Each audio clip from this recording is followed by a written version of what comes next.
Tom Loeffler, promoter for EVO, WBA, WBC middleweight champion Gennady Golovkin, 38-0-1, 34 COS, is shaking his head at the recent decisions being made by the International Boxing Federation.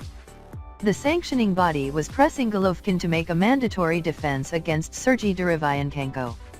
However, Golovkin had requested an exception in order to make a voluntary defense in the fall, potentially against Saul Canelo Alvarez in a rematch. Golovkin had hoped to face Canelo back on May 5 at T-Mobile Arena in Las Vegas.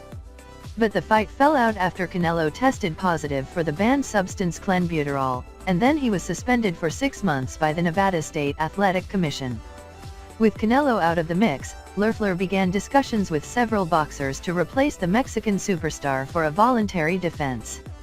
Eventually, Golovkin went forward on the May date and faced Vanes Martirosyan as a late replacement at the StubHub Center in Carson, California, and it didn't last long as GGG scored a second-round TKO. But, last week the sanctioning body issued an order which stripped Golovkin of his IBF belt for not agreeing to face their number contender, Derevyanchenko, by early August.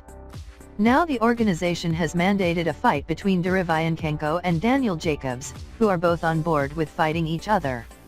And the IBF's most recent move quite frankly irks Loeffler. They ordered Jacobs versus Derevyanchenko, the guy who broke their rules, who refused to fight for their title to gain an unfair advantage, said Loeffler, referring to Jacobs' refusal to do the second-day weigh-in for his bout against Golovkin last year. And now the guy who followed all their rules is being stripped. And the guy who didn't fight for their title and broke their rules is ordered for the vacant title. It's really contradictory of them.